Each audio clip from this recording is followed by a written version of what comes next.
Majka koja nikad ne umire, drugi deo. Najmanje 100 miliona godina Novi Zeland je bio potpuno izolovan. U tom periodu ovdje su evoluirale ne samo jedinstvene životinjske vrste, već su i mnoge biljne vrste također jedinstvene. Dok Britanci nisu doneli jelena u prošlom veku, ovdje nije bilo sisara biljojeda. Stoga je vegetacija imala maksimalne mogućnosti da razvije vrste koje su specifične za ostrva.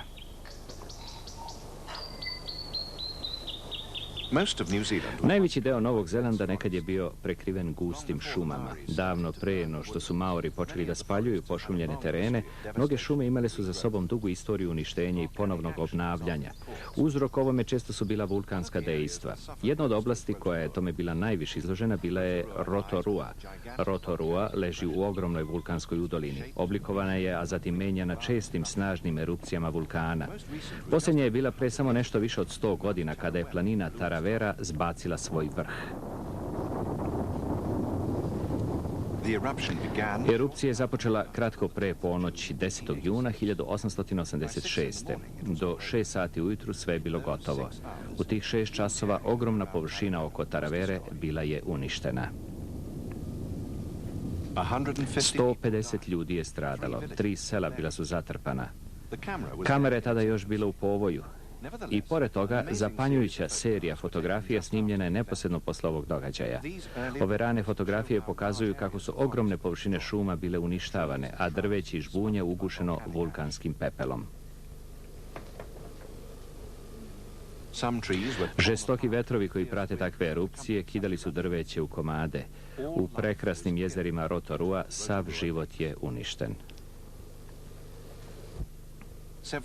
Debele naslage pepela, koji se brzo pretvorio u gusto blato, zatrpale su domove ljudi. Ogromne površine obradive zemlje bile su uništene i pejzaž je zadobio sivi, mesečevoj pustinji nalik izgled.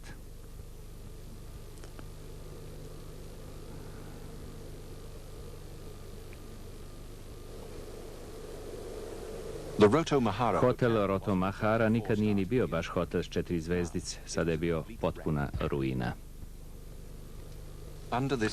Pod ovim morem blata ležala su zatrpana 3 sela uz jezero.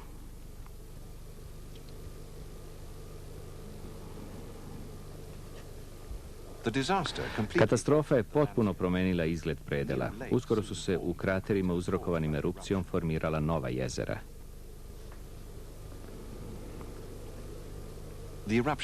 Erupcija je stvorila ogromni zasek koji je išao celom dužinom planine Taravera. Danas, preko 100 godina kasnije, slika se nije mnogo promenila.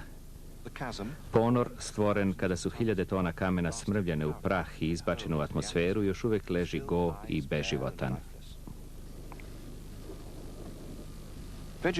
Vegetacija ponovo lagano osvaja padine, ali samo na mestima gde nalazi zaklon oko velikog kamenja ili pak raste sasvim nisko uz zemlju da bi izbegla snagu vetra.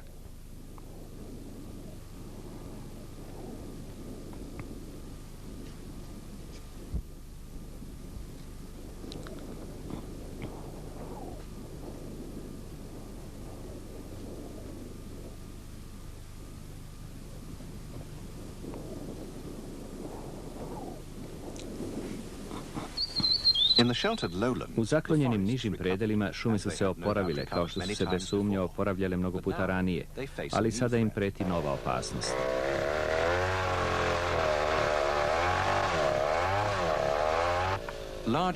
Ogromne površine se raščišćavaju, bilo za obradivo zemljište ili za sađenje tuđeg, mekog drveta za potrebe industrije građe Novog Zelanda.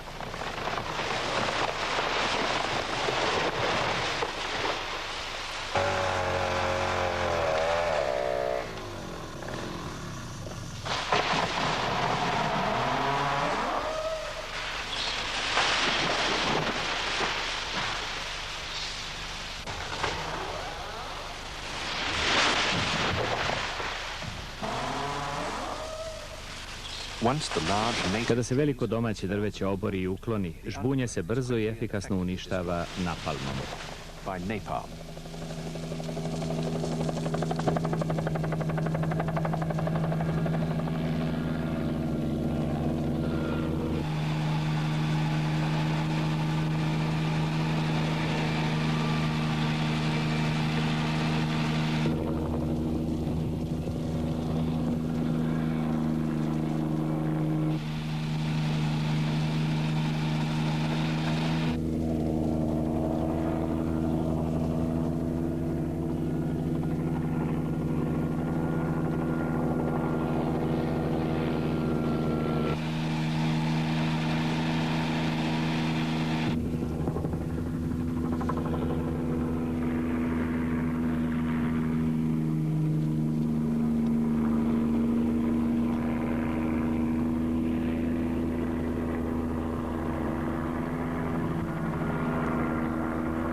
Uništenje nije baš toliko okrutno koliko izgleda. Ova šuma je privatno vlasništvo. Pre no što se poseče i sagori, Ministarstvo šuma mora izdati dozvolu.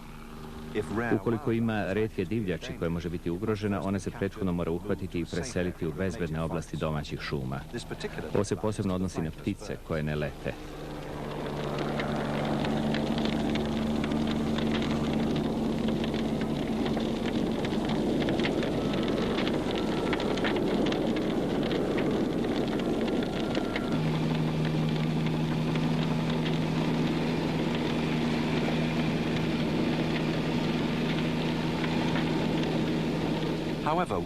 Ali makoliko brižljivo ove operacije krčenja bile nadgledane, konzervatori ne mogu da se ne stresu kada ugledaju koprenu dima na horizontu. To domaće šume nestaju u dimu da bi bile zamenjene strancem iz Kalifornije, Pinus radiata. Ovdje vlada zakon tržišta, a Pinus radiata je vredan tržišni artikal. Pinus radiata je izvrstan artikl za žetvu novca. Mladi borići sade se u pepeo stare šume. Oni su savršeno pogodni za klimu Novog Zelanda. Lako se transportuju i potrebno im je veoma malo pažnje nakon toga, osim kresanja donjih grana. Otporni su na bolesti i trpe herbicide. Radiata dostiže zrelost i spremna je za sečenje za svega 30 godina. U stvari, to drvo je san svakog šumara.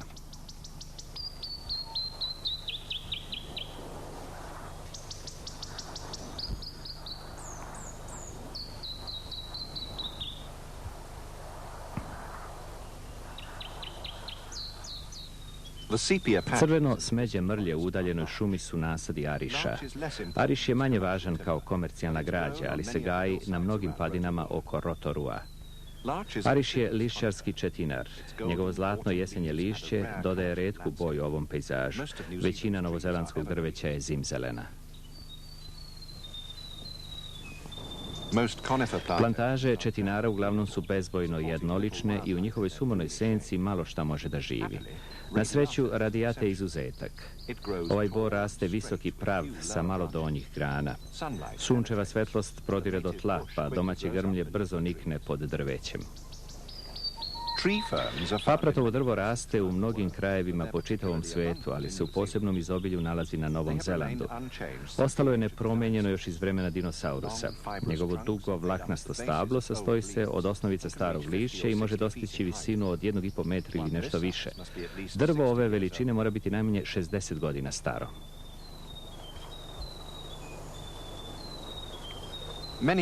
Mnoge paprati su prizemljuše. Nove mlade biljke paprati razvijaju se na odraslom lišću, a zatim otpadaju da bi se ukorenile. Jedna vrsta papratovog drveta od posebnog je značaja za Novozelanđane. To je njihov nacionalni amblem. Kada su se Maori kretali kroz guste šume noću, oni su obeležavali svoj trag okretanjem lišća srebrne paprati, tako da sjajna donja strana odbija mesečevu svetlost. Jednom kada se rastinje i žbunja pod drvećem regeneriše neke od domaćih vrsta divljači, iako svakako ne sve, vratit će se u svoje staništa. Na plantažama se najbolje snalaze novo donete vrste. Na taj način nove šume nisu potpun gubitak za životnu sredinu, mada je naravno veliko domaće drveće zauvek nestalo. Jedna od domaćih vrsta drveta koja nalazi svoje mesto među radijatom je manuka ili čajno drvo. Ovo ovdje je dom jednog neverovatnog pauka koji svoje gnezdo gradi na najvišim granama. Ono izgleda kao mreža i naravno napravljeno je od istog materijala. Ali svrha ove mreže nije da bude zamka plenu kojim se pauk hrani, već da gaji paukove mlade. To je dečija soba ili bi možda pogodniji bio naziv staklena bašta. Naime, mreža je ispletena tako gusto da tokom dana ima učinak stakla i time pojačava zrake sunca. U ovoj atmosferi toplog staklenika izležu se jajašca pauka. Ženka ostaje u neposrednoj blizini vodeći računa kada je njeno potomstvo spremno da se izlegne.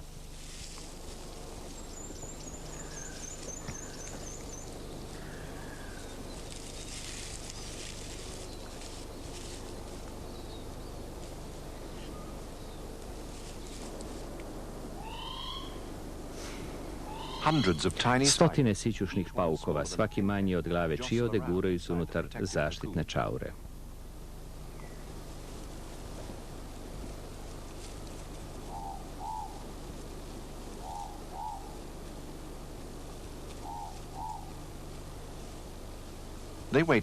Čekaju da padne noć prije nego što napuste gnezdo i rasprše se.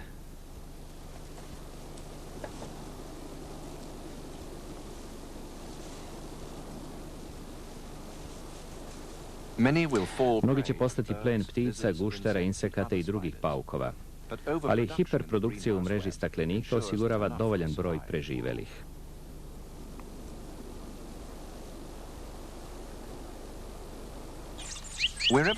Ma gde išli, pionirski britanski naseljenici voljeli su da vide nešto što bi ih podsjećalo na dom. Stoga su, ne vodeći računa o svojoj novoj životnoj sredini, sobom donosili bliske životinjske vrste, naročito ptice.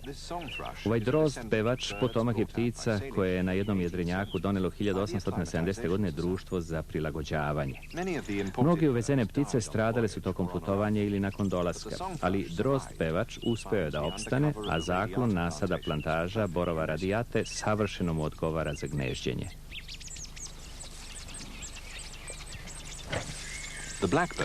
Kos se također sa uspehom prilagodio. Danas kos bi bio ilegalan doseljenik. Uvoz takve vrste sada je svuda zabranjen. Tuđinci se najčešće razvijaju na račun domaćih vrsta. Pogledajte našu domaću sivu vevericu. Da li je kos na bilo koji način oštetio novozelandske domaće ptice nije poznato, ali on se vrlo dobro snalazi. Hvala lepo. A plantaže novih šuma obezbedit će da mu bude još i bolje. Zeba se također preselila u borove šume. Ali gde se pa ona nije uselila, lako je vidjeti zašto je društvo za prilagođavanje unelo zebu na svoju listu putnika. Njene jasne boje i prijatna pesma vredele su koliko i pismo iz domovine.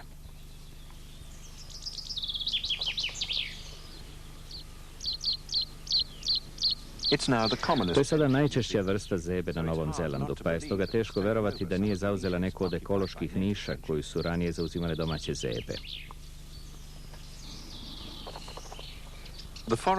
Ni stranim pticama ne ide baš sve kako one hoće na plantažama. Ova čudna tvorevina među drvećem manuke je gnezdo sive grmuše. Njeno maorsko ime je Riro Riro. Ona ne spada u uvezene vrste, već je domaća ptica sa bliskim srodnicima u Australiji.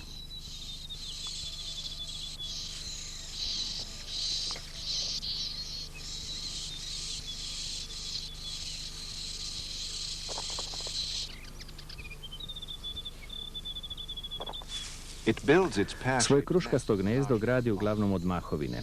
Izgleda nesigurno, ali su stranice dobro pričvršćene za grane.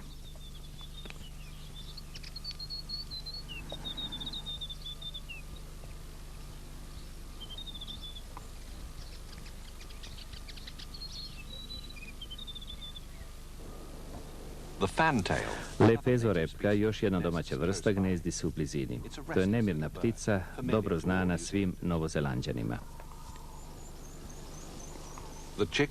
Pilići su gotovo operijali i gnezdo im je postalo suviše tesno.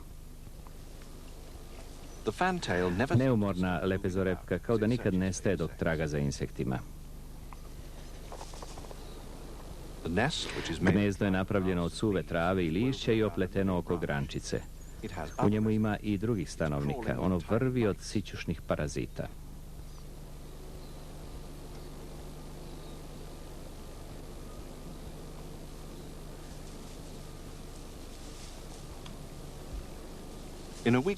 Za neku nedelju pilići će biti spremni da napuste gnezdo. Lepezorepka je veoma plodan odgajivač. 5 nasada mladunaca u jednom letu nisu ništa neobično.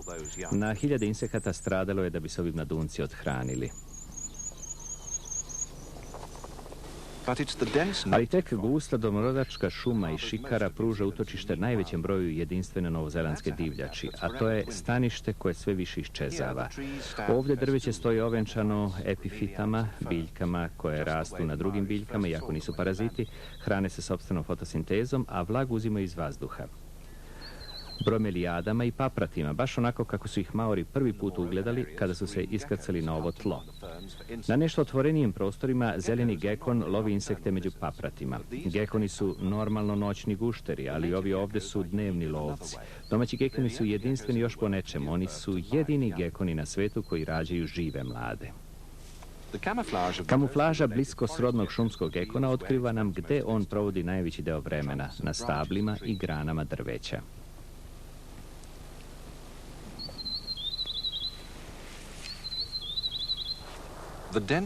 Guste zimzelene šume stanište su raznim pticama koje se mogu naći samo na Novom Zelandu. Pripadaju grupi zimzelenog drveća i žbunja koje se naziva podokarpus. Lišć im je nalik na paprat, imaju sitan cvet i mesnate plodove. Ovdje ćete naći ili možda samo čuti zvonara, pticu koju smatraju najboljom pevačicom na ovim ostrvima. Mada je nekad bio široko rasprostranjen, crveno-kruni papagaj znatno se proredio od kako su se površine pod domaćom šumom smanjile. Riblja sova živi u šumama, to je jedina domaća sova koja je uspjela da opstane. Neobična je jer se hrani i danju i noću, i to sitnim pticama i insektima. Medoed liči na čvorka, lako se raspoznaje zbog svoje izrazite krupnoće i upadljivo belog vratnog perja. On sa takvim uspjehom imitira pesmu zvonara, da čak i stručni ornitolozi imaju teškoće da ih razlikuju. Prvi znak prisustva ove ptice je hrapav žustar pisak koji koristi da bi ostalo u vezi sa ostalim delom grupe. To je nestor, veliki crvenkasto smeđe obojeni papagaj. Kao što je slučaj i sa drugim papagajima, ovdje broj im je u znatnoj meri opao od kako su se domaće šume smanjile. Sa ovim šumama nestaje i cveće i voće kojim se on hrani.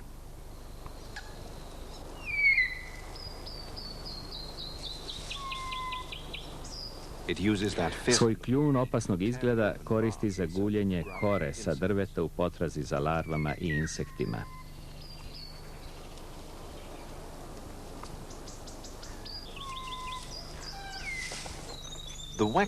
Australijski petlovan je ptica grabljivica koja ne leti. Živi na zemlji i dostiže veličinu manjeg pileta. Hrani se svim i svačim, i biljkama i životinjama. Iako ne može da leti, ipak ima mala zaobljena krila.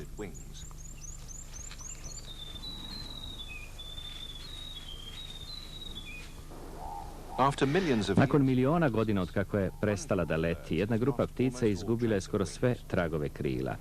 One su verovatno najčuveniji simbol Novog Zelanda. Mnogi ljudi čak ove ptice smatraju amblemom Novog Zelanda pre nego li srebrnu paprat. Kiwi je posljednja preživjela ptica iz velike grupe ptica neletačica koja je uključivala i izumrlu pticu moa, njenu blisku srodnicu. Na Novom Zelandu žive 3 vrste ptice kiwi.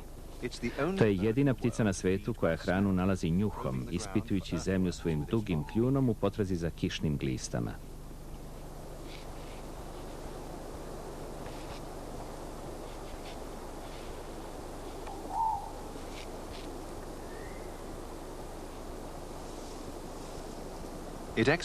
Ona kopa svoju jazbinu često ispod nekog oborenog debla.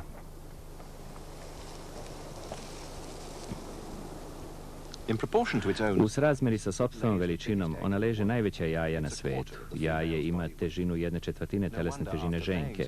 Nije nikakvo čudo da nakon što snese takvo jaje, njegovu inkubaciju prepušta partneru. Taj posao može trajati do 75 dana. Perje kivija nema središnu bodlju kao normalno perje, pa ptica izgleda kao da je prekrivena gustom dlakom. Maorske poglavice cenile su kožu kivija i od nje pravile ogrtače. Koža kivija čak je i izvožena u Europu da bi se od nje pravili perjani mufovi za elegantne dame. Snažna stopala i kandže koriste za kopanje i odbranu. Kiwi ima još jednu odliku koju ne posjeduje nijedna druga ptica, nozdrve na kraju dugog kljuna. Koristi ih da nanjuše ogromne kišne gliste. Kiwi je popunio ekološku nišu koju bi normalno zauzimali sisari. Kako nije imao konkurenciju sisara, uspeo je da opstane milionima godina. Nažalost, neke novozelandske ptice, koje su sa uspehom evoluirale u ovoj izuzetnoj izolaciji, istrebljene su nakon dolaska čoveka u ove krajeve. Huia, kao i kiwi, bila je jedinstvena u svetu ptica.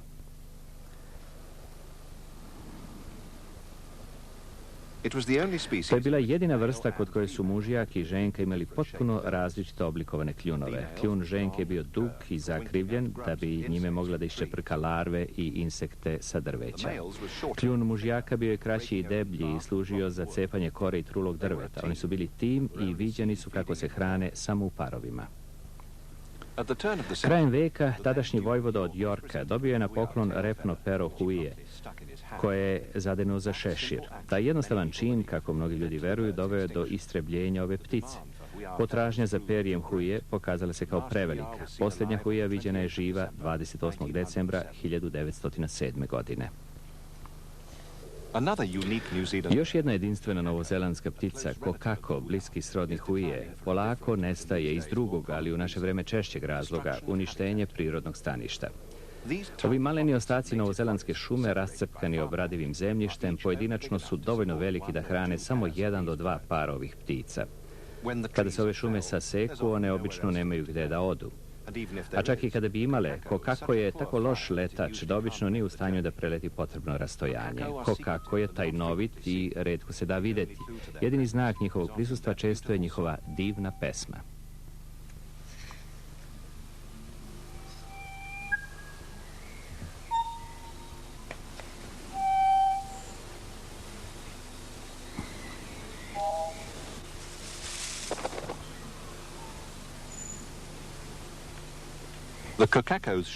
Kratka zaobljena krila ptice kokako dovoljno su jaka tek da je prenesu sa jednog drveta na drugo.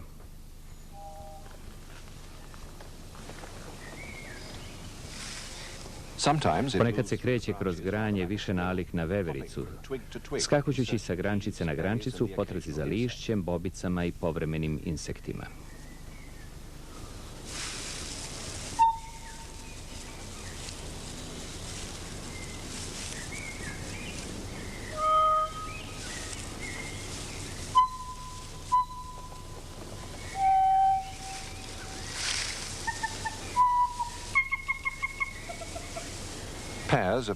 Parovi se obrazuju za čitav život i uvek su na domak zova jedno drugog.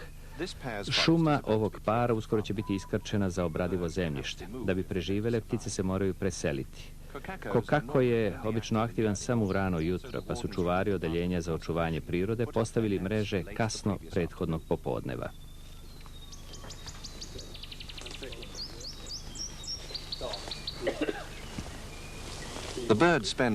Najveći deo svog vremena ptice provode visoko gore među 18 metara visokim krošnjama. Stoga se i mreže moraju tamo postaviti.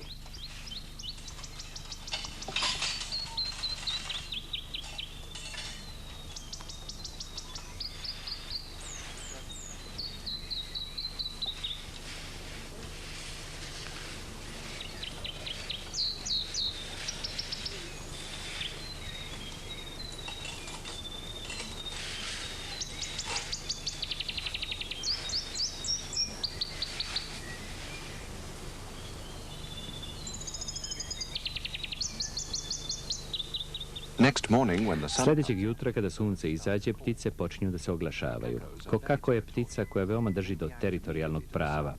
Na zov drugog kokakoa odmah reaguje.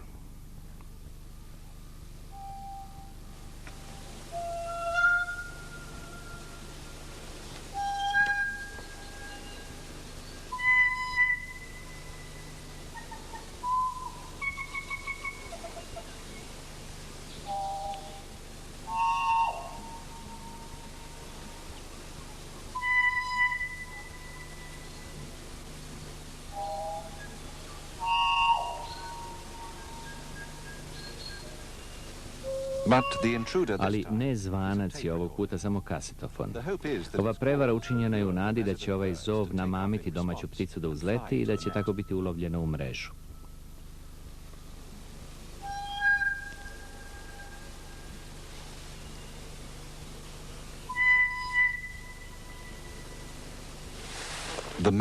Mužjak upravo to i radi.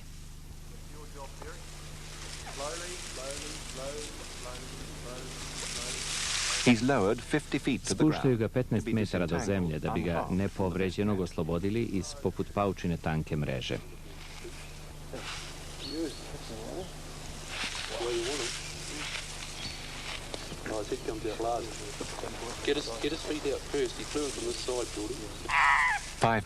Samo 5 minuta kasnije i ženka naseda na isti trik.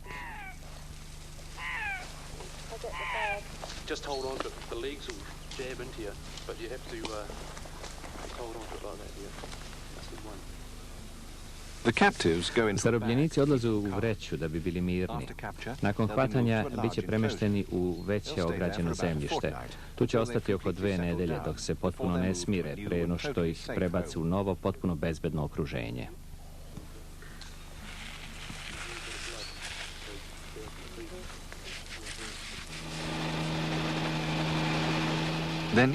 Njihov novi dom je ostrvo Little Barrier, neznatno udaljeno od severnog ostrva. Ovoga puta njihove slabe letačke sposobnosti nisu problem, oni su putnici. Ostrvo je rezerva divljih životinja i jedini stanovnici su čuvar i njegova porodica.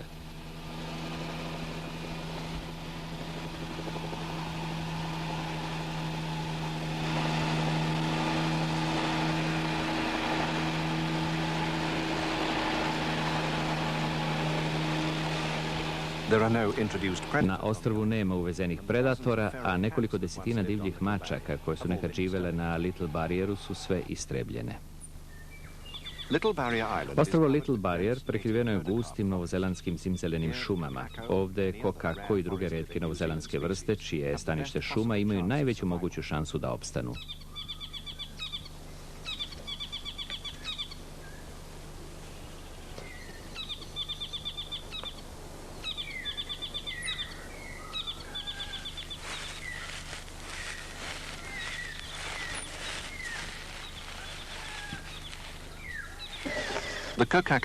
Kokako se pušta u parovima na različitim mestima ostrva kako bi mogli da uspostave sopstvene teritorije.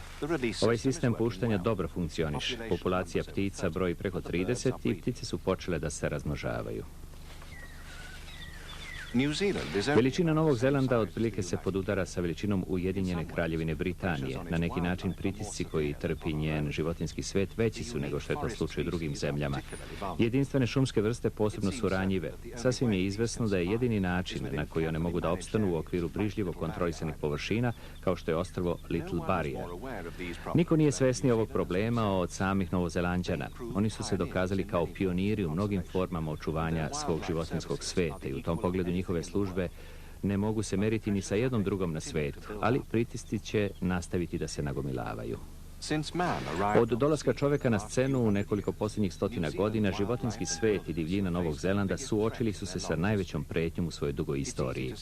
Lako je vidjeti zašto su Maori, koji su prvi ugledali ove šume, nazvali zemlju koja ih je stvorila, baš kao i mnoga druga prirodna čuda, majkom koja nikad ne umire. Ali sada niko ne može, a da ne osjeti da će majci zemlji biti potrebno mnogo pomoći ukoliko makar želimo da ostane zdrava i podesna za život, a da i ne govorimo ukoliko želimo da živi zauvek.